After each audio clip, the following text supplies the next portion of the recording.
Hello, and welcome to another episode of the Science on the Edge podcast. I'm Dr. Mark Darcy, and the topic of today's episode will be mimetics, memes.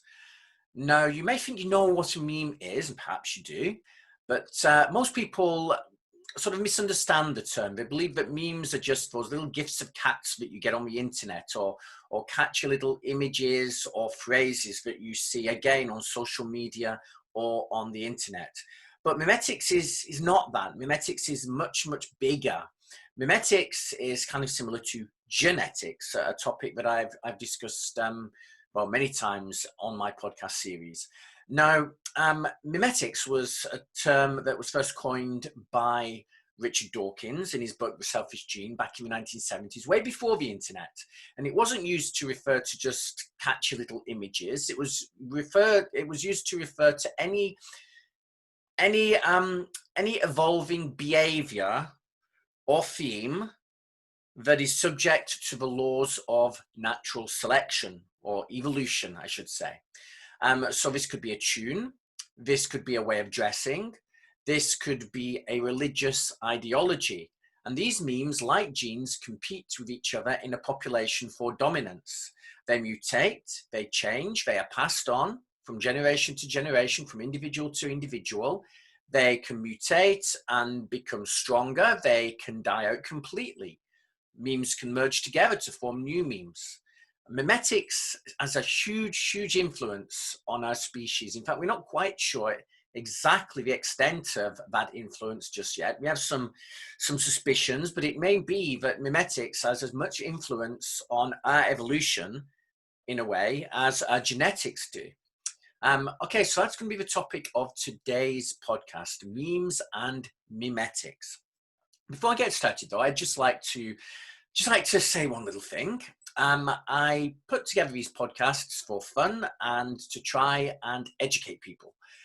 But they do take quite a bit of time, and it would be great if I could get a little bit of support for my podcast. Now, that support could come in the form of simply following me on Twitter, as many of you do, writing some comments on YouTube. A bit of a review is always helpful, so please do that if you get time. But also, it is quite helpful and quite motivating to receive donations. I don't have advertisements on my podcast at the moment, so I don't make money that way. If any of you would like to donate, however, you can do so through the donate button of my website, scienceontheedge.com. Just a couple of dollars, a couple of pounds would help keep me motivated. I am motivated, but it's always good to be even more motivated. Okay, so that's enough of a plug for that. Now on with the podcast. Okay, so just one moment. Here we go. So genes and memes. Here is my Twitter handle, by the way, if you'd like to follow me at Mark of the D. Okay, so let's start with a definition of gene, just so we know where we are. So this is from the Cambridge Dictionary. A part of the DNA in a cell that controls the physical development, behavior, etc. of an individual, plant or animal and is passed on from its parents. That is a simple definition of a gene. So genes are the hereditary material that we all possess. We have over 20,000 genes that code from things such as our IQ, to our height, to gluten intolerance. We have many, many different genes, and they make us what we are in many ways. But genes are not the only thing that influence what we are. We are not just our genes. We are our environment too. So the country that we're born into, the religion that we are born into or experience, the events that occur to us through life, the tunes that we hear, the books that we read, the movies that we watch, all influence our behavior. It's not just our genes. So we'll start by talking briefly about universal Darwinism. Now, biological evolution requires both replication, so we have to be able to copy the information carrying molecules, genes, from one generation to another, but also variation. For evolution to occur, we need to be able to pass on traits, but there needs to be a variety of possible traits we can pass on. And then those different traits can compete for dominance. Some traits die out, they leave the gene pool, and some become dominant. And they also vary, they can mutate, they can change over time so that new traits emerge.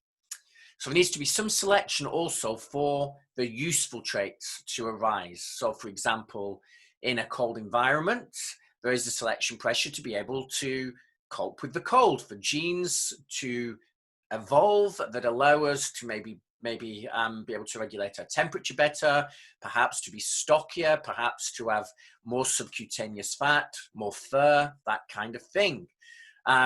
So genes need some pressure to push them in a direction. For example, humans living in dense forests tend to evolve to be smaller and smaller. They become pygmies. The reason for that is it's much easier to move around a forest if you are very small. You can get through the undergrowth, find your food, find more food, find a mate, reproduce, pass your short genes on to the next generation. Whereas in a plain, in a savanna, there's a selection pressure to be taller. If you are taller, you can traverse more distance, you can see predators and prey on the horizon. So different selection pressures push our genes in different directions. Now, Richard Dawkins suggests that evolution will always happen when these preconditions are met: replication, variation, and selection. When there is replication, when there is variation, when there is a selection pressure, evolution will occur. But this evolution need not be biological. Throughout most of the history of this planet, evolution has been purely biological. It's been biological. It's been determined by genes changing. But it doesn't need to be. Other things can evolve too. Evolving ideas, behaviors, and even tunes can mutate, breed, and evolve. Whenever an idea is spread to another mind, a new copy of that idea is produced. The idea is replicated, we can say. Whenever we hear or observe a new idea or behavior, that idea is successfully reproduced, and if copied inaccurately in a way that promotes its future replication, it has evolved. So meme. This is where memes come in. Memes can be ideas. So the Oxford Dictionary definition of meme: an idea that is passed from one member of society to another, not in the genes, but often by people copying it, by imitation. So here's Richard Dawkins from his book, The Selfish Gene. This is the book that gave birth to the meme. Richard Dawkins came up with the meme, the idea of the meme. So here's a quote from him. Examples of memes are tunes, ideas, catchphrases, clothes, fashions, ways of making pots or of building arches. Just as genes propagate themselves in the gene pool by leaping from body to body via sperms or eggs, so memes propagate themselves in the meme pool by leaping from brain to brain via a process which in the broad sense can be called imitation. That's from Richard Dawkins in The Selfish Gene. A really good book, I should say. I do recommend it. It's not about memes. That is not the purpose of the book. It's about genes, but it does introduce the concept of the meme as well. So how do memes reproduce? Well, imitation. Most animals are not very good at imitation. Many animals, their behavior is hard-coded. They have genes which predispose them to act in a very, very specific way. Even things like mating calls can be pre-programmed into the genes. Many animals are just born with their behaviors genetically predetermined. Humans, however, not so much. We are not born as a blank slate. That myth has been discredited quite some time ago. We do have certain genes which control certain behaviors, but we also are born in a very kind of incomplete way. We are open to environmental influences in a way that many other animals are not. If you look at something like a an iguana. An iguana will probably behave more or less the same whether it's born in its natural habitat or whether it's born in a totally different habitat. Its behaviors are almost pre-programmed. Humans are not like that. We can adapt. We are very flexible. We have a very plastic brain, which opens us up to memes.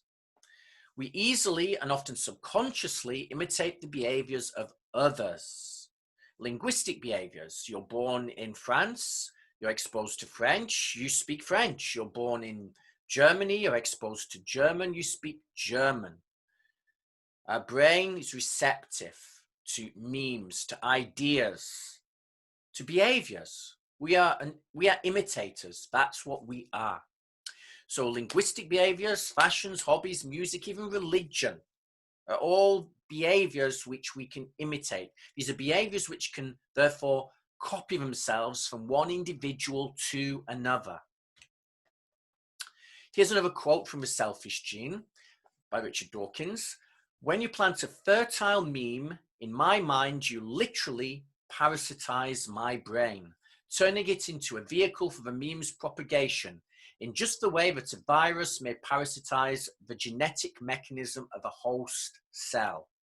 Viruses parasitize our cells and use the machinery of our cells to replicate themselves, make more copies of themselves, and infect other individuals.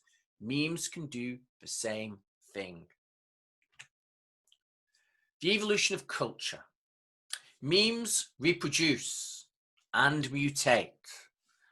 What memes will preferentially be selected? Well, memes that benefit the organism that they live in.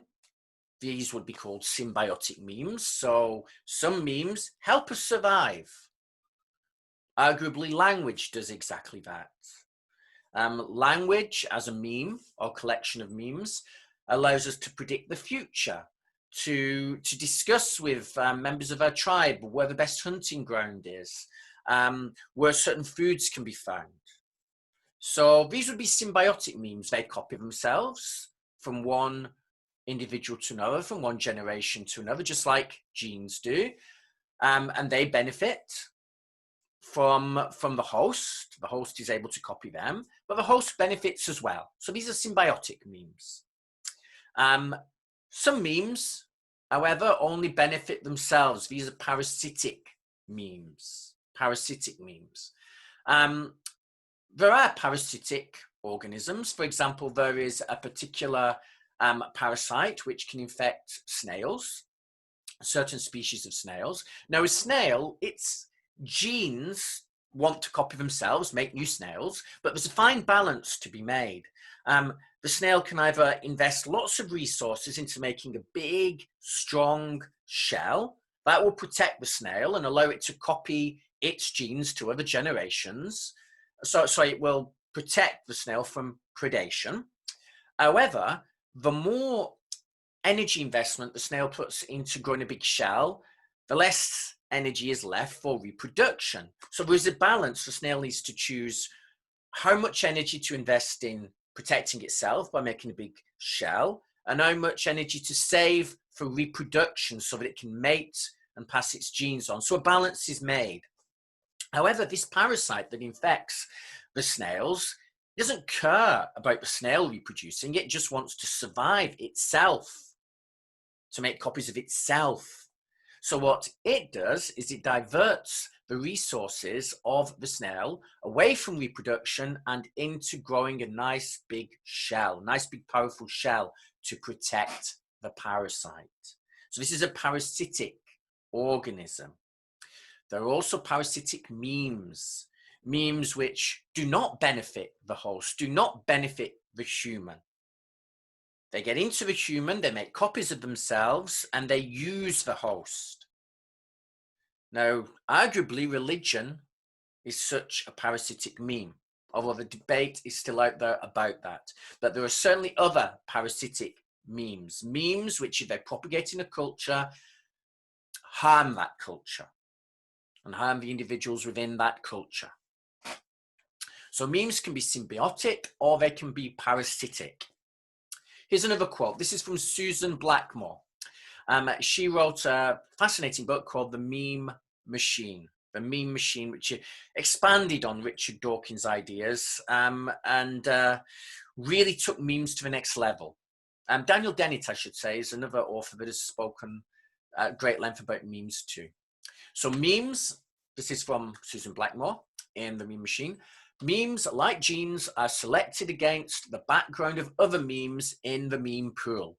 The result is that gangs of mutually compatible memes, co-adapted meme complexes, also known as memeplexes, are found cohabiting in individual brains. This is not because selection has chosen them as a group, but because each separate member of the group tends to be favored when its environment happens to be dominated by the others. So memes can work together as memeplexes, the way that genes in a multicellular organism work together to make a functioning, healthy organism. Each gene in a human being just wants to copy itself, but they have learned to cooperate for the benefit of themselves and each other. Well, mainly for the benefit of themselves, but genes that all want to survive have evolved in a way so that by allowing the organism as a whole to survive, they all benefit. Symbiotic genes, but memes can be symbiotic too. Here's another quote from Susan Blackmore, The Meme Machine. Just like genes, the memes have no foresight. They cannot be expected to foresee that almost anything might happen. They might even, in the process of diverting our energies from the genes, just wipe us out. They may well do that. Other species don't really use memes to the extent that humans do. We are meme machines, and we might be the first fully developed meme machine. And we don't know yet whether that is something that is sustainable. Memes might be things which eventually, inevitably get out of hand and wipe out the species that evolves memes. We don't know yet. It's too early to tell. Okay, so memes in more detail. Anything transmitted culturally from person to person by imitation or teaching, learning is a meme. So fashion, a way of dressing that is copied from one person to another. Fashions evolve too. There are selection pressures. Fashion, a story, a tune, an idea, belief, scientific theory, skill, practical knowledge, religion, political ideology. These are all memes or memeplexes. They propagate, they arise through some mutation, then they propagate, they may evolve, they may become dominant, they may die out. And these groups of memes can compete against each other. For example, one religion competes against another. That is one memeplex competing against another memeplex for dominance. Survival of the fittest. Almost everything we know was learned from someone else and can be considered to be a meme or a memeplex. A child reared in isolation could not function in society. A person without memes is not a person. Memes affect our fitness and thus influence behavior, survival, and reproduction. This co-evolution with people who possess a meme. So there's a co-evolution between the memes and the people that possess them. So the genes and the memes work together. Now, there's two types of transmission of memes: vertical and horizontal transmission. Vertical transmission from a parent, same way genes propagate. Natural selection works by vertical transmission of genes. A gene increases fitness of an organism. The organism multiplies more rapidly. The genes accumulate through the generations from parent to child, maybe mutating as they go. Beneficial mutations are retained. Negative mutations die out. So the gene is passed to the offspring. The gene increases in frequency. Conversely, bad genes, genes that negatively influence survival, decrease in frequency. Vertical transmission of memes is equivalent to this. A meme increases the fitness of a person, an individual. The person has more children. The meme is taught to children. The meme increases in frequency. Conversely, bad memes decrease in frequency. Most people get their religion, for example, from their parents. The memes are propagated vertically. Horizontal transmission from an unrelated individual. Now, this is where we are a little bit different. You see, genes generally, at least in multicellular organisms like humans, tend to copy themselves vertically from one generation to the next. And memes can do this, but memes can also copy themselves horizontally. So horizontal transmission from an unrelated individual. The donor individual does not necessarily have a high fitness. Bad genes and memes can spread horizontally. So genes can spread horizontally too. Viruses, for example, can pass their genes horizontally. Memes spread quite often horizontally. Memes can sometimes act like viruses of the mind, moving sideways. And when that happens, there isn't necessarily the same selection pressure as you get vertically. As a result, they can cause quite a bit of damage. So what is coevolution? Species evolve by natural selection to fit their environment. Part of that environment is often other organisms. Organisms that share a common environment often evolve to become dependent on one another, symbiosis. So coevolution in nature, intestinal bacteria. We have bacteria that live in our guts. Humans have lots of different strains of bacteria that live in our gut. They benefit from having a nice environment to grow and feed in. And we benefit from the various compounds and chemicals that they produce. They help with digestion. They produce various compounds that enter our bloodstream and benefit us. For example, anti-inflammatory chemicals that stop our immune system from becoming overactive. So we have co-evolved with our gut biome. In fact, if we sterilize our gut biome by taking too many antibiotics, we can have all sorts of negative consequences and diseases. So we become dependent on each other. Insects pollinate flowers. Insects and flowers have basically co-evolved with each other to become dependent on each other. And the eukaryotic cell. Our cells are eukaryotic. Within them, they have the remains of prokaryotic cells. Our mitochondria, for example, were originally free-floating bacteria. We have co-evolved. Our cell is a mishmash of archaeal cells, archaeal cell, and bacterial cell, the mitochondria. In fact, in plants, they also have the chloroplast, which also originated as a prokaryotic cell. So coevolution can also occur in situations where one organism is parasitic on another. For example, some bacteria evolved to invade and feed on other species, which in turn evolved defenses to protect themselves. Immune systems in bacteria and multicellular organisms, for example. Co-evolution of different genes at separate loci in the genome within a single species also occurs. So genes co-evolve with each other in our cells. We are basically a choir of different genes that have all evolved together to create an organism, a vehicle that benefits all of those genes. So a human really is just a vehicle for carrying individual genes to the next generation. And this vehicle has evolved as the genes evolved cooperatively to benefit the genes we contain. It's the basis of the selfish gene, actually. The stick insect possesses genes that lead to the development of an appearance that resembles a twig. These genes co-evolve with genes that lead to behavior that reinforces the camouflage. Languages are an example of co-evolution of memes. Susan Blackmore came up with this idea.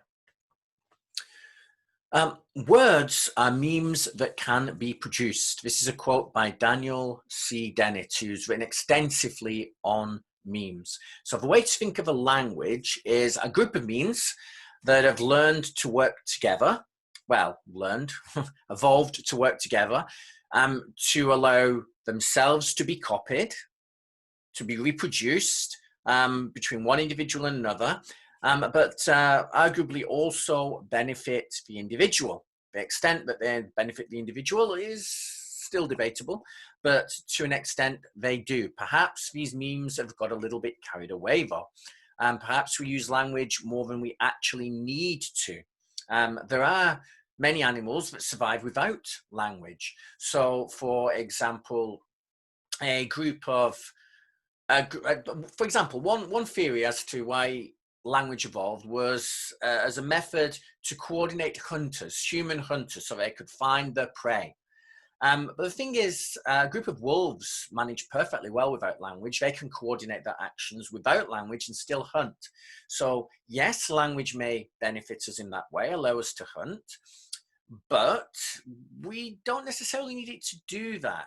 So perhaps memes are useful in some ways, the memes of language that is, but perhaps we don't need them to quite the extent that they exist. So perhaps memes started as certain useful, the memes of language that is, started as useful memes that benefited the individuals, but once they started copying from one individual to another, then natural selection could take over, and the memes which were best at copying themselves from one individual to another became dominant, and you've got a kind of runaway evolution.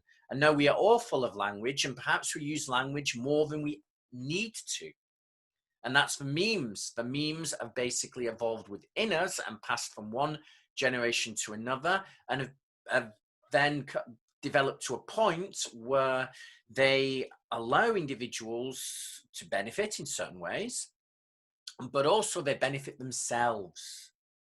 So perhaps we use more language than we strictly need to perform successfully in a society. And the reason we do use so much language is actually not necessarily for our benefit, but for the benefit of the memes, to allow them to copy each other. For example, what is the use of a tune? What is the use of a tune? The only benefit of a tune seems to be for the tune to copy itself to different individuals. It makes us feel good. That might be how the meme allows itself to be copied. The memes that made us feel good were memes that we tended to help spread, so to speak, such as a tune, such as a particular behavior, such as a way of dressing, such as certain aspects of language. So what has coevolution got to do with language exactly? Well, we can consider language as a bundle of behaviors, a memeplex. Its habitat is the human brain. It has evolved to fit that habitat. So Blackmore, once again, author of The Meme Machine, Blackmore on the big brain. So Blackmore believed that the huge brain that humans have evolved to allow us to store and spread memes better. So it evolved as a way of spreading memes, just the same way that the human body evolved to allow our genes to spread from one generation to another. It is thought that perhaps the large brain that humans possess evolved as a way to allow memes to spread. So the sort of memes that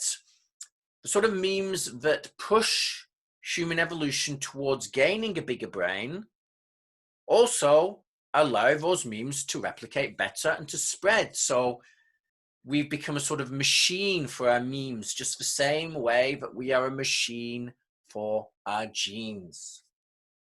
So Blackmore on the origin of language. What is language for? She concludes it is for spreading memes. Coevolution. I mean, as I mentioned earlier, we don't necessarily need language to hunt and to survive in a natural habitat, which was basically the plains of Africa. Other animals survived perfectly well without language. This is just a theory, I should say.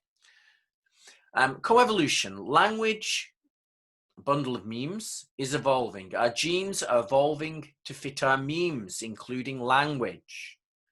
There is a coevolution going on between the memes and the genes.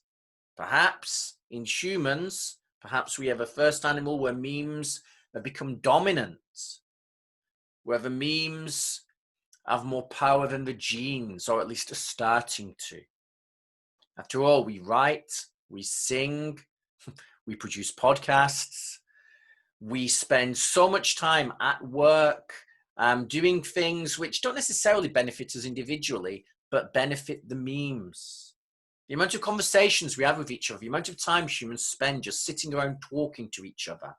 We don't need to do that. Most of it is nothing to do with survival. Now, there are sociobiological explanations for why we communicate so much, why we socialize, but mimetics is another explanation. Perhaps we communicate so much and we spend so much time socializing so that the memes can copy themselves. Our genes are evolving to fit our memes, including language.